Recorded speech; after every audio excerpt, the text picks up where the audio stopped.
Ho, ho, ho. Oh, I don't. In the old days, I would have made a good Father Christmas. I could grow a good beard. But Oh, welcome everybody to another essential conversation here today. I'm back in the hot seat here with Dr. Alex, and we're going to talk about Christmas and how things can go wrong, and how we can find another way, possibly, mm, that can take us towards this wonderful uh, atmosphere of intimacy and connection, which is what it's all about. And so, yeah, Doc, tell me a little bit just before we like, how's Christmas for you? Like, how well, was little Alex as a kid? Like, what's oh, Christmas? oh. Well, first of all, happy holidays to everybody, however you celebrate this time of year. And I think, just got back from a trip to Israel, and it was just fascinating to see, all of the different cultural mashups and all the different ways people celebrate their faith and their spiritual beliefs and Christmas. And there was an article in the Atlantic Monthly, which is a US publication, about quirky ways that people celebrated their Christmases as children. Like everybody had a different kind of wacky story. Some of the traditions, one woman's tradition was Scottish, where they had to hide a piece of coal or something like that. So I think in my house, it was pretty traditional as a child. We put up a Christmas tree, and I'm always reminded at this time of year just how magical Christmas is for children, the sparkly lights, the mystery of the gifts, and how imperfect a tree can be, which is sort of the topic of our conversation here today, is how to not stress out for the holidays. That, it doesn't have to be perfect. It just has to be fun, really. So we had a Christmas tree. At that time, people used a lot of tinsel, right? That drapey silver stuff that your dog would eat and probably poop out. So, and they made a mess everywhere. Yeah. And then just a lot of old-fashioned kind of ornaments that my mother either made or bought somewhere. But I just remember revisiting those ornaments year after year, and I myself became an ornament collector over the years. It's one things I like to buy when I travel. From different cultures, and it reminds me of my travel. And I also love every year opening those boxes and seeing old friends, so to Mhm. speak. Wow, So, that's wow. Yeah, you remind me of my mother's love for ornaments and really old, like like the nativity sort of mm, like the old the little housing dwellings and stuff that captured my mum's sort of fascination with just her childhood in a way. So through the ornaments, I was experiencing her orientation, and right. I too, I think, have a love for exactly that. Like it's so crazy as you're saying that. I'm thinking, wow, like this is something that, and I love the term meeting new friends, Mm, and for me, what I remember most is the smells of the pine tree in the yeah. house, and I always lived on a farm, so it was the smells that got me the day before cooking and preparing. Um, Mm, was the family coming together. It was cousins and uncles and aunts that you haven't seen in a long time, and yeah, there was just something about that coming together that right. that in harvest time in the summertime when we would come together for the crops, you know, when we were lifting the potatoes or when we were bringing in the sort of the different sort of things we grew on the farm when the people would come it brought me back to that. So there was a sort of continuation of this community that was also celebrated in when I was a kid. And I'm afraid to say that community it fell away a little bit. And then as I've traveled and I've been trying to Mm, recreate, so it's yeah. coming together. And then I think we're going to talk a little bit.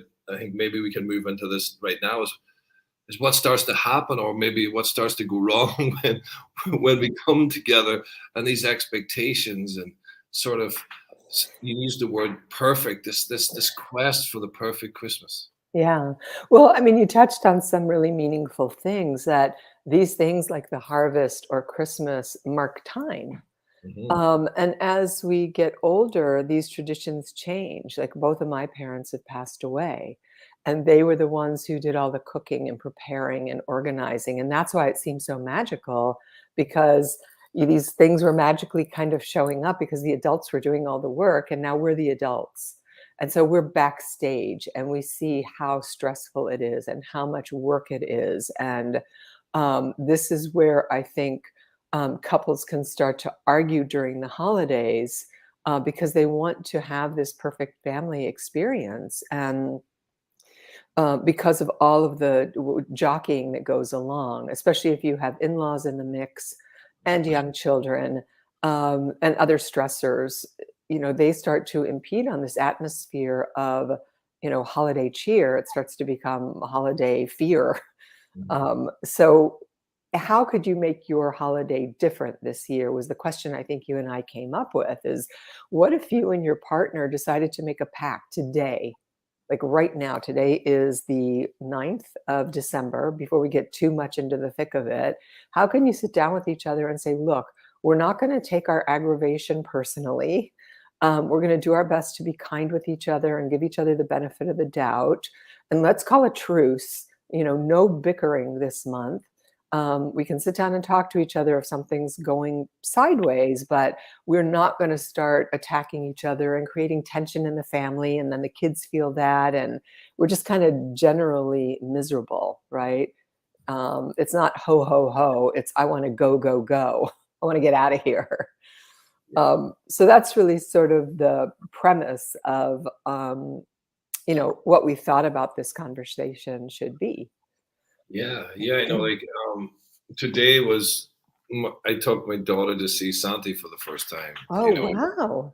So and we were in the jungle. It was a little bit different than when I was growing up, Yeah. and we went to school and Santi came in and there was puppets and there was a community gathering and it was sweet. It was really sweet. And the question I said, later as I had a chai, which I also felt was kind of as festive as it gets over here. Yeah.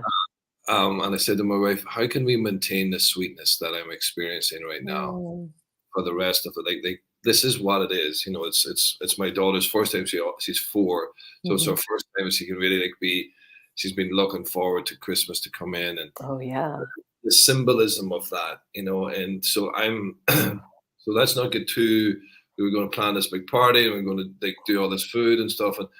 And as you were sharing that, and I remember, I get memories of how tired my mother was. Yeah. I get memories of how beaten up she was, because it was the mother that in my home that did all the work.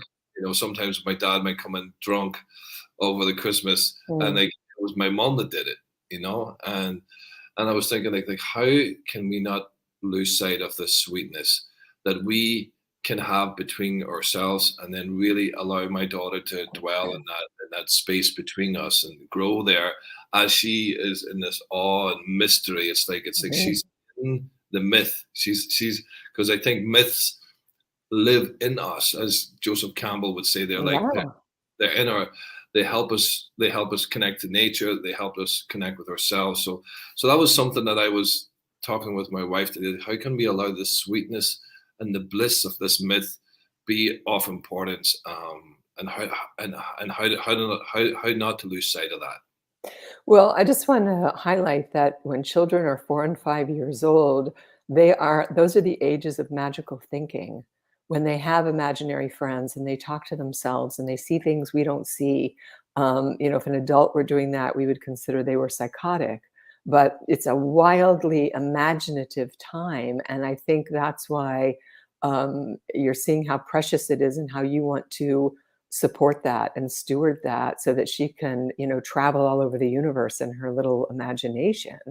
So I think one of the things we can start with are what are the agreements we have as a couple? And can we make and hold those agreements? Because that's part of what creates secure functioning and safety. And it starts with each person dealing with their own parents, right? What are the boundaries you're going to hold with your parents? And what are the boundaries I'm going to hold with my parents? And so there's not this, kind of triangulating or bickering amongst people. I think when the couple makes it clear what time they're starting, what time they're finishing, who's coming over when, and then they communicate it to their respective family members, not just parents, but sisters and brother-in-laws, etc. That cuts the work in half right there. Then we don't have to stress out about each other's families. We're dealing with our own family. So that's one little thing people can start with.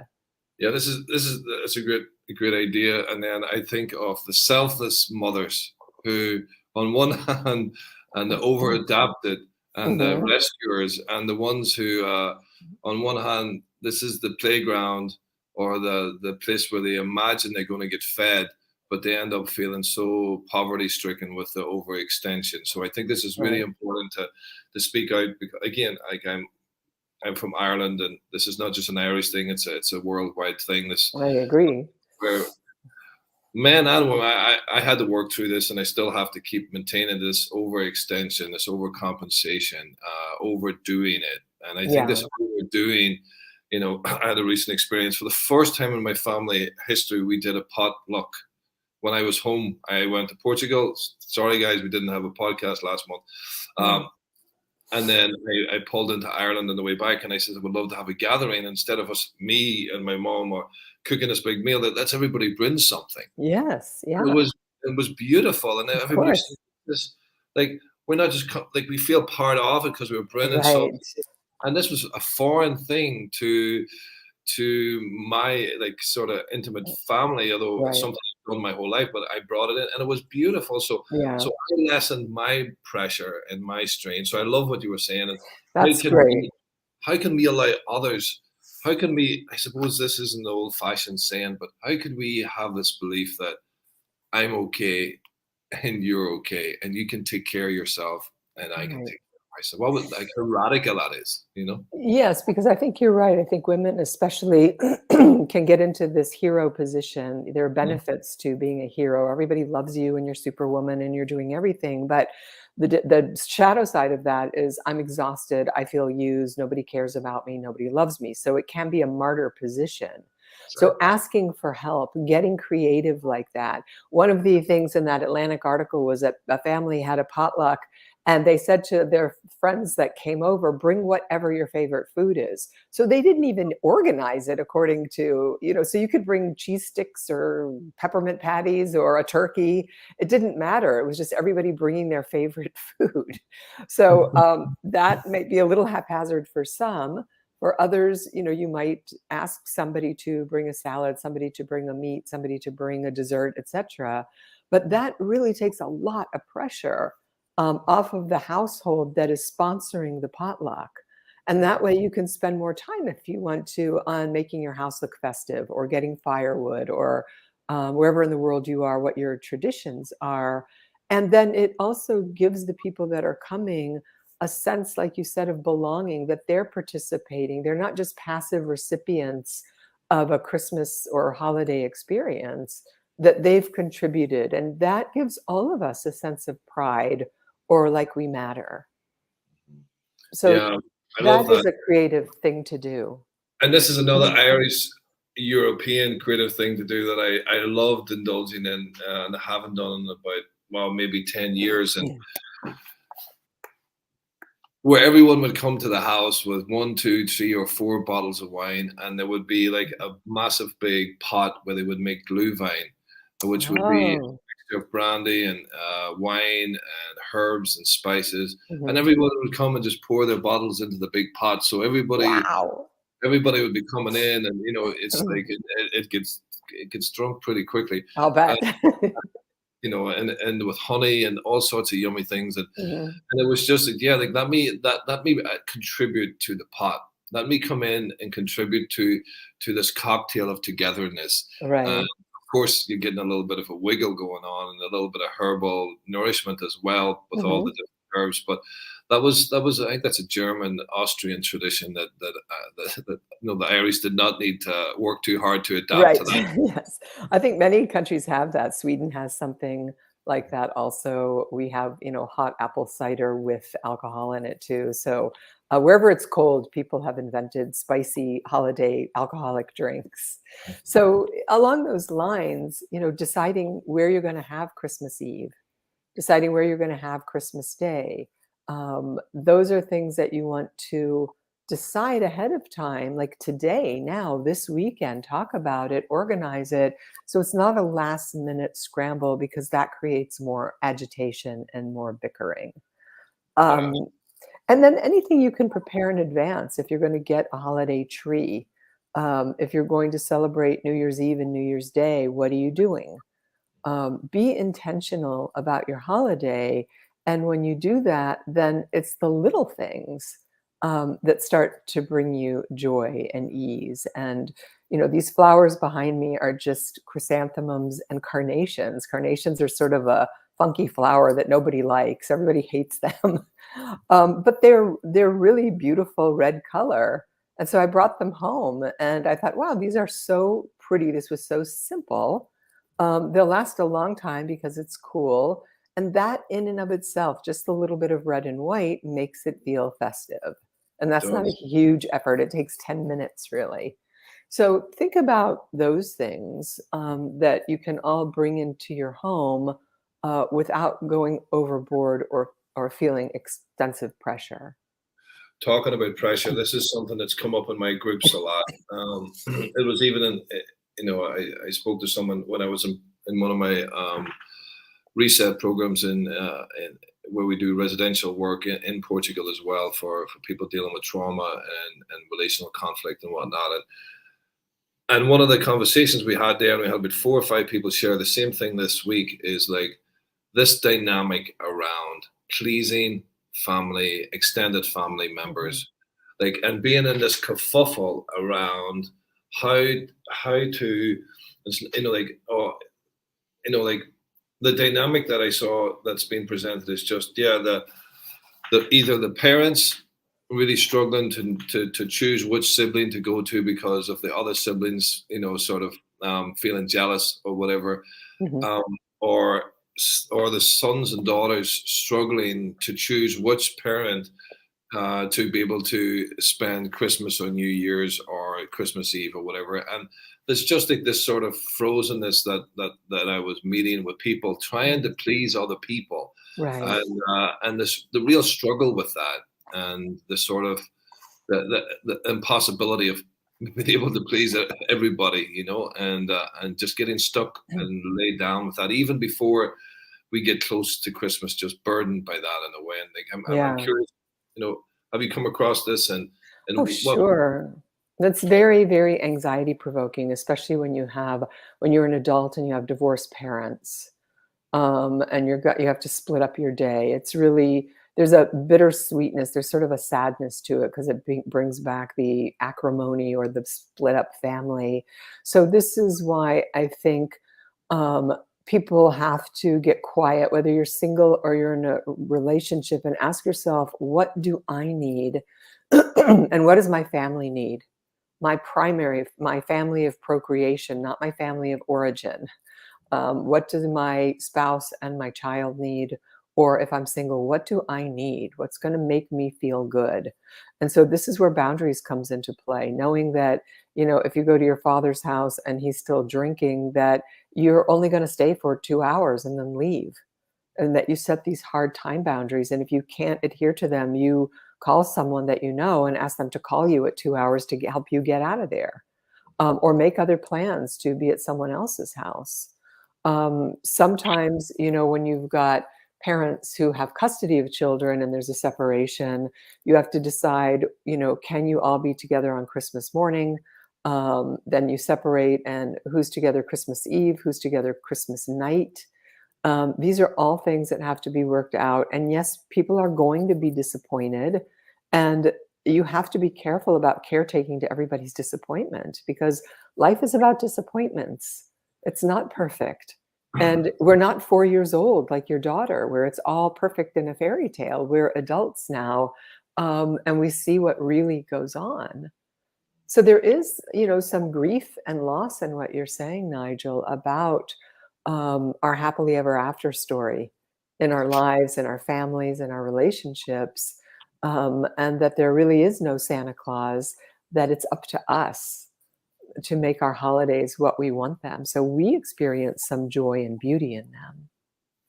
Yeah, and that's the secret, I think, is the suspension of that orientation towards knowing that we can have it as like where we exist as well. Often in this sort of similar sort of style of relating, where we overextend and we start putting everybody else before us, and we're sitting at the back of the bus. Right. And Christmas is really about, and for some people, putting these boundaries into place may feel harsh initially, because Yeah. it's so new and it's not Mhm. practiced, and the voices in your head who are so used to being so selfless think that you're being rude or unkind or being cold, and then you have to bear the other person's upsetness, which is what I'm recommending anybody who really struggles with that, Right. to get help and support, because that you have to learn to be able to be with that in a way. What do you think about that, Doc? Well, I think that that's right, that that other person being upset can make you feel selfish, when really your boundaries are about self-care, not selfishness. And so all of that can feel like you're tumbling around, in a big wave that's taken you over. Yeah. So I think that's why it's good to get clear on the front end when you're alone, when you're talking to somebody that you trust, so that when you get in the presence of people that are toxic or needy or codependent or want something from you, you have clear boundaries written out that you do not deviate from. And it may feel bad, but I have a colleague who says if it feels wrong, it's right. And if it feels right, it's wrong. So if it feels right just to stay with your, toxic parent all day long because it's what you know, it's wrong. And if Yeah. it feels wrong because after 2 hours you say, I have to go, I love you, thank you for this morning together, and you feel terrible, that means it's right.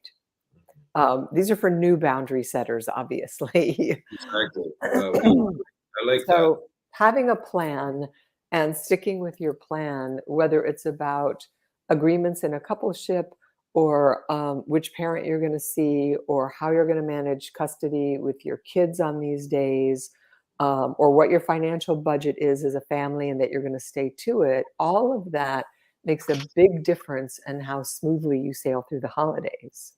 I love that you just mentioned another thing that's a huge thing that has been in and around, even in November, actually even in July for some of my clients, is they start to buy presents that early in the year because of Mhm. the financial stress it puts them over. And a lot of the time, and for the viewers out there, I really want you to hear this next piece is, sometimes the over expenditure at Christmas to children is a way of compensating. There's a way of Right. trying to win them back after feeling internally sort of that you were not so present, or maybe that's the only way you know how to show affection. And I'm curious, Doc, like, what do you think about this concept where people, like flood the family with just this truckloads of gifts, and Yeah. and where that comes from? Well, I think we live globally now in a consumer culture that we all think we're going to buy our way to happiness. And every generation wants their children to have more than they had, and doesn't want them to feel left out at school if they don't have the right shirt or shoes or what have you. So I understand the pull to provide in that way, but without conversations with your children about what matters, about what you value as a family, about what the spirit of these holidays are, because it's striking to me that we are not talking about religion. You mentioned a nativity scene, but that's not why most people celebrate the holidays now, or a lot of people, I should say. They celebrate it in the spirit of gathering, of family, of tradition, of sharing and laughing with each other. And so to educate your children on expectations about what they can reliably expect and how much is enough and how much is too much. And, all of us that have the luxury and the privilege of even being on a call like this are typically considered wealthy the world over. So many people in the world don't even have, they have dirt floors and they don't have enough to eat. So the fact that you can even go buy landfill for your kids makes you wealthy by any measure. And that's another thing to consider. The planet is beleaguered. So how much more plastic do we need? Is this thing that you're buying something that is evergreen? Something that they can have for a long time if they take care of it, or is it going to go in the trash? And how many of those things that will eventually be outgrown do you want to buy? How many things do you want to buy? Would you rather buy one really nice thing or a bunch of things that are going to go by the wayside? And sometimes with little kids, or even teenagers, notebooks, pencils, things they need for school. So you're doing both and is plenty. And then having a tradition on Christmas Eve or Christmas Day that has meaning is important. So if you're not a member of a church, because Christmas is typically a Christian thing, go take a walk on the beach.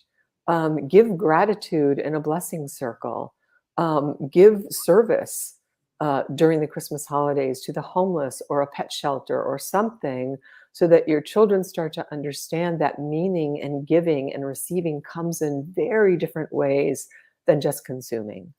Yeah, I love that. And something I'm trying to cultivate, and this year will be the first time, because my daughter's of the age where she's kind of a little more aware, is that we go to an orphanage, and this is Yeah. so, and we're talking about that as much as we're talking about Christmas, in the lead Right. up to Christmas, because it is so important that we keep coming back to what it's all about, which is really this sort of place where we come together and where we can, we can be thoughtful, be heartfelt, celebrate the fact that we are well and that some other people are not as well, and how can we reach out and be with them, and for my daughter, she's very generous.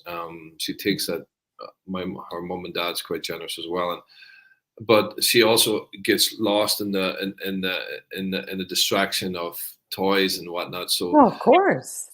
she loves that. She gets as Yeah. much at this age. She can have as much excitement around without having been, like, just what she will offer very easily something to someone. Yeah. The other day there we were at a gathering, and somebody had finished their food and there was some chicken left, and she went and got the chicken, and then I just observed her, and she went out and she split it into 3 places, and she gave one piece to someone who looked as if he needed it, and some to the other, and they ate first and then she ate hers, and it was kind of Very beautiful. sweet. Yeah.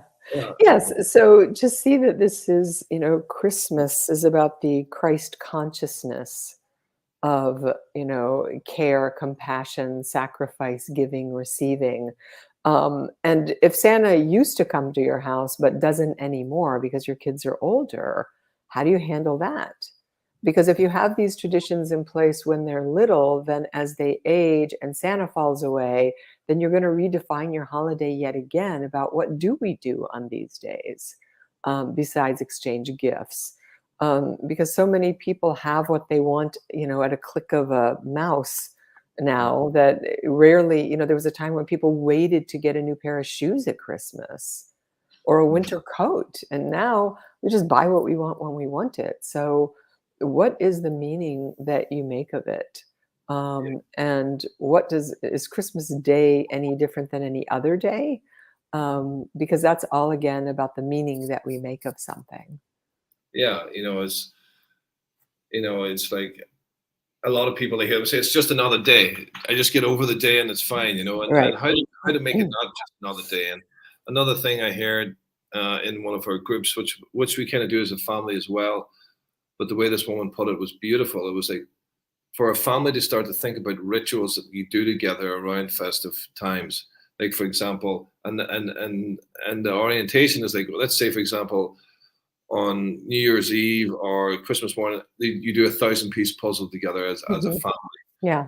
And then when those children grow up, then they invite their teenager friends to join you in the ritual. And Mhm. then when they get older, then they give that ritual to their children. Of I'm getting, course. my Right. hairs are standing on the back of my neck right now. I'm getting, Yeah. there's something beautiful. So how to make these, which we would call pastimes, in a way that really helps sort of bring this closeness and togetherness together in a form that can be repeated, and it's something that you just look forward to. Right. I mean, these are beautiful, simple little things we can do to carry forward because, so many people, and you and I know this well when we work with people that are addicts, had families that were just torn asunder and there were no traditions, there were no values. And so they're left with the kind of a vacancy of not having those experiences that we're talking about. And we're building memory, is what you're talking about. And those memories anchor us in a way to our people, our ancestors, and then we carry them forward and we change and iterate them also.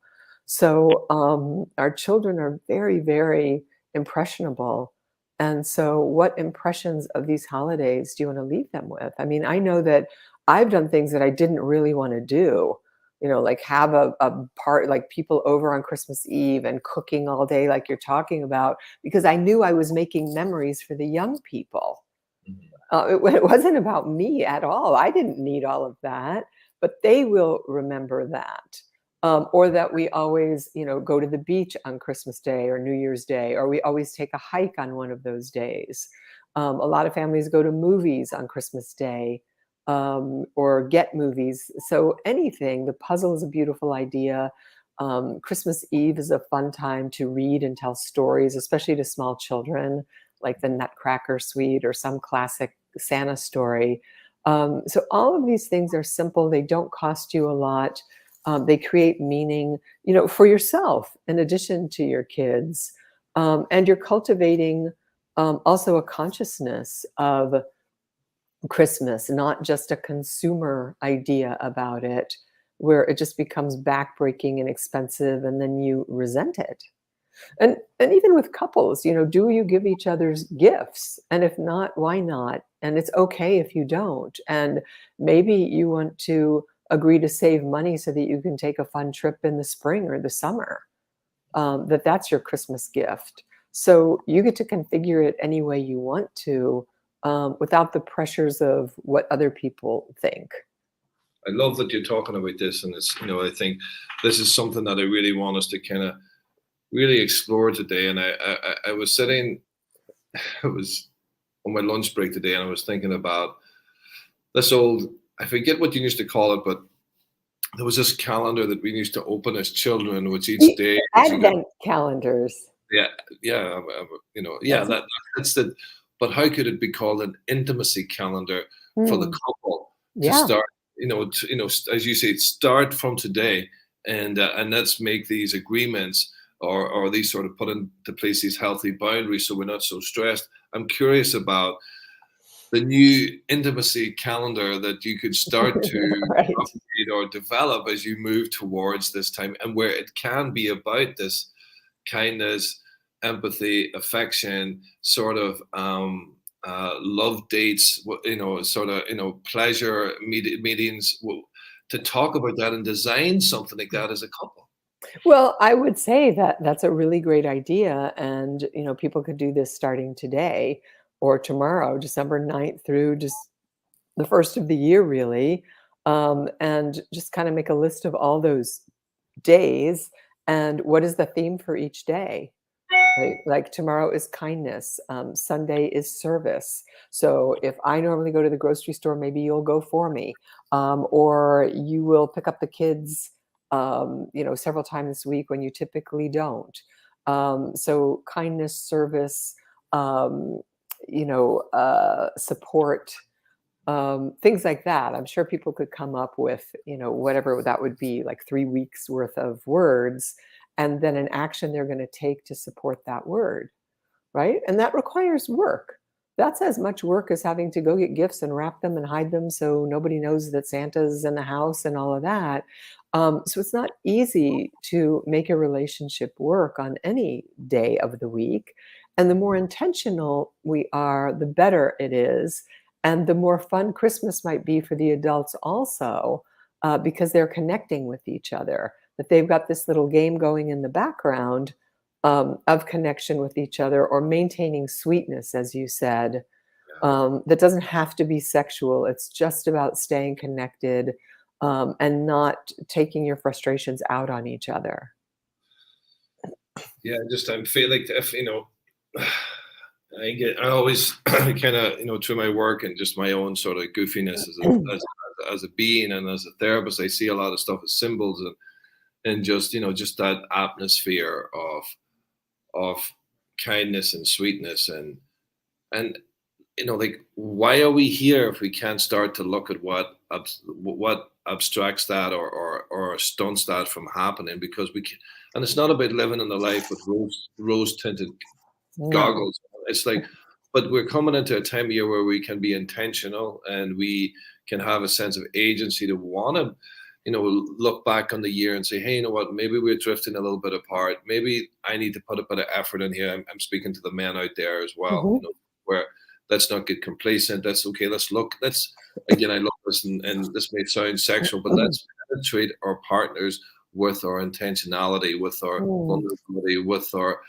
our consideration, and especially to the families out there where the mothers do a lot of the work with the kids, and to really, to think about how to come in and, as you say, take over in small ways, like do the groceries, pick the kids up, give the wife a foot massage, run her a lovely bath, put the herbs in, write a lovely message where she'll find it. Just little yummy things like that. And let this month of December be that instead of waiting for the New Year's resolution, start, as my father used to say, start where you stand. Start here. That's a beautiful statement. Start where you stand. I like that. Yeah, I think that these are all just little tips that we're offering. That doesn't mean you have to go to couples therapy or go do something monumental. They are about acts of kindness and acts of intentionality and respect, and treating the person that you say you love the most with that love and kindness, not just giving it lip service. Another thing couples can do is that they can check in with each other every single night, after the kids have gone to bed, and just say, how are you? How am I doing? Let me tell you how I'm doing physically, emotionally, spiritually. And one thing I need, or one thing I need to get off my chest, and one thing I appreciate about you. And so sharing those appreciations, getting something off your chest so that the resentments don't build up, and then sharing your appreciations is a way to be in a constructive, connected place with each other. And that only takes about 15 minutes.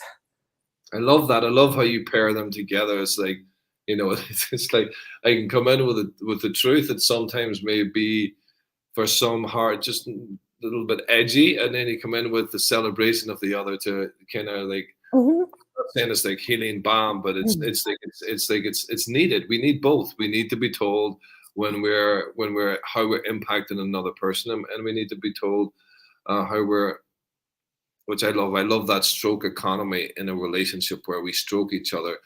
Often, sometimes we can negatively stroke each other in a way that where it's, but how can we positively share what we enjoy or what we've noticed, or if we've seen growth, or how we're inspired.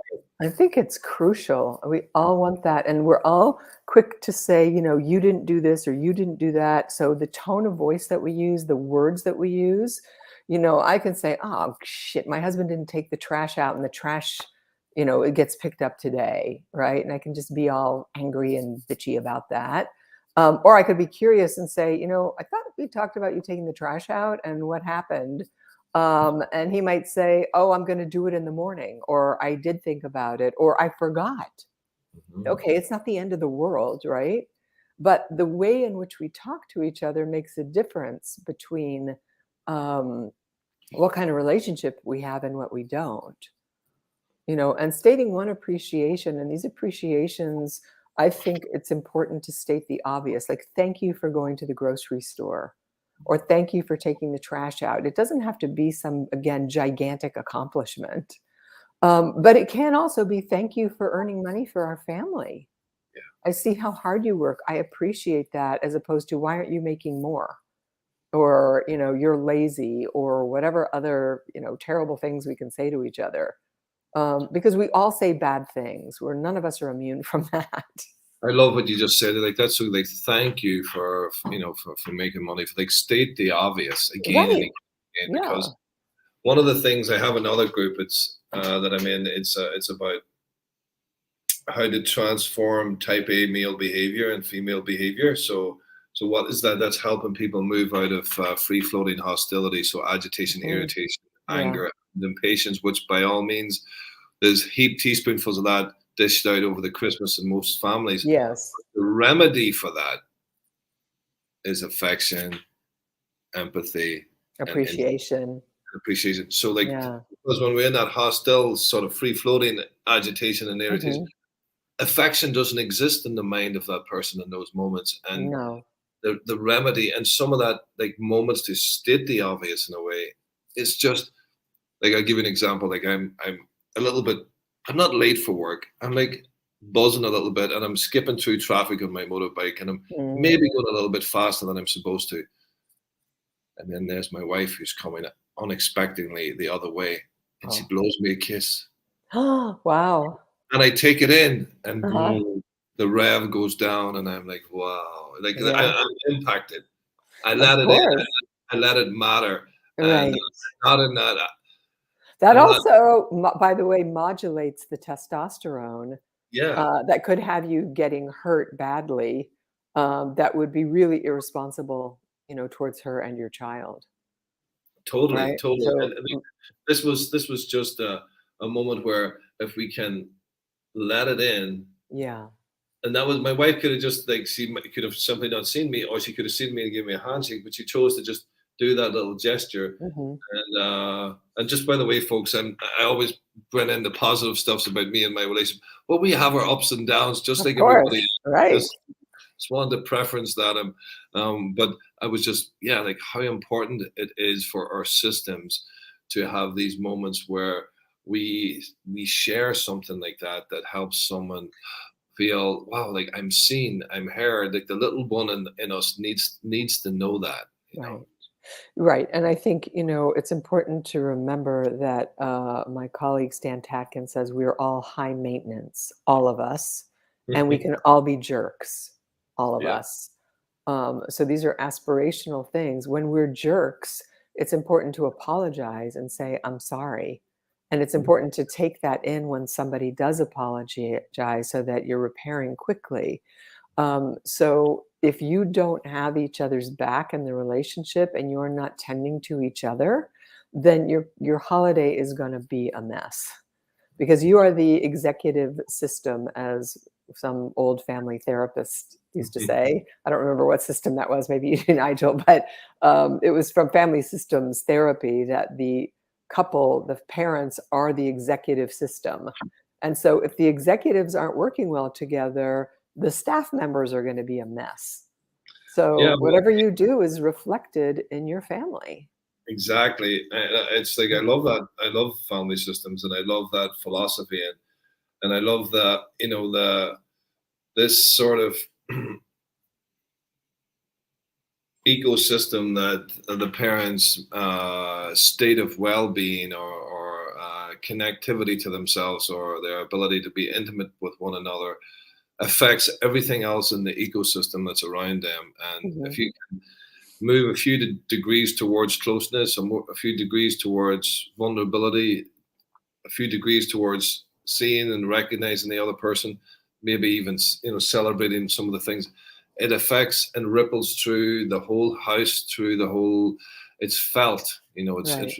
it's really felt because I think anybody watching knows when it's not going well. We can feel that also. We can feel when because kids get you can feel that when mom's upset or mom's That's stressed right. or where dad's sulking and moping around. Exactly. They feel the tension, and that's why it's imperative to apologize rapidly when you have some kind of disconnect and that you don't let that fester and drag on. It's really bad for the relationship and for the family. And even if you think you're right, apologize. And even if you don't want to accept the apology because you think your partner was such a jerk, say thank you and own your part in it also. Because it's not about being right, it's about staying connected. Because typically the things we're arguing about are so stupid. right? It's like who parked their car in the driveway and shouldn't have, or who was late, or it's nothing monumental generally. It's Yeah, just what dumb. It's just bickering. yeah, one of the things we learned about how to transform that sort of type A behavior is if um, if you can't remember the thing you're arguing about Yeah. in a year's time, then let it go. You Right. know, That's great. just let it go because but yeah, I keep remembering this one moment, not in this relationship, but in another long-term sort of dating I had with one of my ex-girlfriends, and it was like I couldn't find the faucet to have a bath. I couldn't find the plug, and I Mm. was really a jerk. I really was a jerk, and I was blaming her. Like how many men blame their partners for stuff that they've lost, or it was so Right. yeah. Like, and it wasn't in the long term. It didn't really matter, but we have to be accountable to come back and repair when we Right. behave like jerks or spoiled brats. Yeah, so we all flip our lids, so to speak. We all, lose our higher cognitive capacities to stay calm and reasonable and rational. So we become reptiles. We just do. Yeah, Like in that moment where you can't find the plug and, it's her fault. It's like, I'm frustrated and I want to blame somebody. It's like, like I can't find my sweater and my maid stole it. And it's like, oh, but I don't have a maid. Um, right? So it gets ridiculous, really, as opposed to naming our frustration and not blaming anybody for it. And that's why the apology is so important because we all always do this. We have these reptilian brains. When we get agitated, we become predatory, we get angry, self righteous. And so the best we can do is just repair it. And then look for patterns, obviously, so we don't keep repeating it over and over again and torturing everybody that lives with us. Um, another thing I'd like to bring in, Doc, as well, I think around this time of year, just as we're moving to the end of the session here, is just the importance of support around Christmas. If sometimes if there is a sort of tension in the family, to go and share and how you're feeling with a friend or an acquaintance, just where because it is such a stressful time. It for some people, it's just that's what Christmas is. It's just this repetition, sort of compulsion that overextending, and of course we're really inviting you to listen and replay this podcast and remember that there are other ways. And another way, if you're in this cycle year after year, is to go and have a pause and come and share how you're feeling with a friend, or get out into nature, mm, go to the beach beforehand, right. or go to the forest, just take some time to step outside and just notice how that impacts you. That's beautiful, Nigel. I agree. I mean, that's one of the things I was feeling because it's just me and my husband. I don't have a big family and friends. And I was starting to feel melancholy, like, well, we're not really doing anything. We're not having people over. And so I decided to do the things that make me feel festive. So tonight I'm having dinner with a girlfriend of mine. Tomorrow I'm having lunch with four of my girlfriends at a beautiful hotel in town that does Christmas in a really big way, like big tree and sparkly lights. And so I've taken it upon myself to do what's going to nurture me, to make me feel good instead of feeling sad or victimized or poor me. So self-care, I think, is really important during this time also to relieve some of that stress. Yeah, if we're not resourced, we're not going to be able to deal with this sort of ups and downs of this time of the year, and yeah, like for me, it's like I've been very busy, as I'm sure you've been as well, Doc, Mm. and it's really important to have time off work for some people. I know a lot of some of my clients, they don't give themselves enough time off Yeah. to sort of recover themselves in a way. I really see it as recovering the self, where you're Yeah. more than your work, and that's real. And I'm loving what you were doing there, Doc. You were kind of like refocusing on remembering who you are, who's not a doctor, who Yes. you are, who's not a wife Right. or mother for some people, and just like Yeah. yeah, like just Alex. Like how can like what does Alex want? How does she want to play? How does she want Right. to do? And we need time to do that and make space for that. Wow. And well, and so for me, we're gonna go to the beach, and we're going to an orphanage in the next 1 or 2 days, and we're gonna dress a tree together for the first time. That's fun, yeah. And yeah, it's just about doing simple things with the people who matter, and then to spend time with my brothers, so I can, like my friends, which I call my brothers, because I'm over here. I don't have my bros around me, my birth family, brothers and sisters. So yeah, friends are really important. Super important. Just get nourished. We need to be. We need to fill our own cup before we enter into being the executives in the family system. Right. Yeah. So make it your season, make your traditions. Don't look outside of yourself and what other people are doing. And have good, solid conversations with your partner and set your intention for what you want this holiday to be. And so I wish you all a very happy, healthy holiday season. And look forward to hearing if anybody wants to share with us next month or so about what came up for them, what was different, what was new. And so yeah, I'm going to take away from this this wonderful conversation today. I'm going to take away the need to set clear boundaries, the need to not forget about yourself, and I'm going to start to see if I can make that new intimacy calendar with my partner. That's great.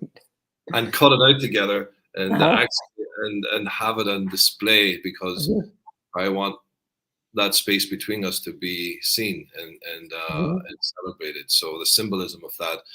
But I'm so and Doc, thank you for this coming to an end of a year, and the journey we've had this year. And I would like to, in this moment, just really celebrate your commitment to being with us here, your heart, your mind, but just your presence that comes in here, so giving and so open for us, including myself, to drink from this wonderful yumminess that's in the space between your head and your heart, that we get to avail of every month for almost a year now. So thank you so much. Thank you, Nigel, for the invitation. It's just been really lovely to connect with you. And for the listeners, Nigel and I didn't know each other. We met on a Facebook group that loves Ireland. And so it's just been a really beautiful surprise and connection with you also, your intelligence and your deep care for your clients and these topics. So I look forward to forging ahead in 2023 and seeing what we cook up and what the world cooks up for us. And we'll see what the new year brings. Yeah, wow, that's awesome. And come here, everybody. Thank you for tuning in. And there's a real invitation for you to, sit at the table of intimacy and drink heartily from that well, from what's possible, and reach out, get support, slow down, take care of yourself. And again, if you need any professional support, please reach out to the doc. Although we're going to have some holidays, send us messages if you're struggling in any way. Reach out to your healthcare professionals in your area if you're struggling. If it's not as serious, reach out to friends. But know that you can't do this thing called life by yourself. And it's been it feels a real privilege to be here with you and providing the service. So, and as the doc said, let's see what we cook up together next year. So take care and be well. Thank you. Thank you, Doc. Bye. Thank you.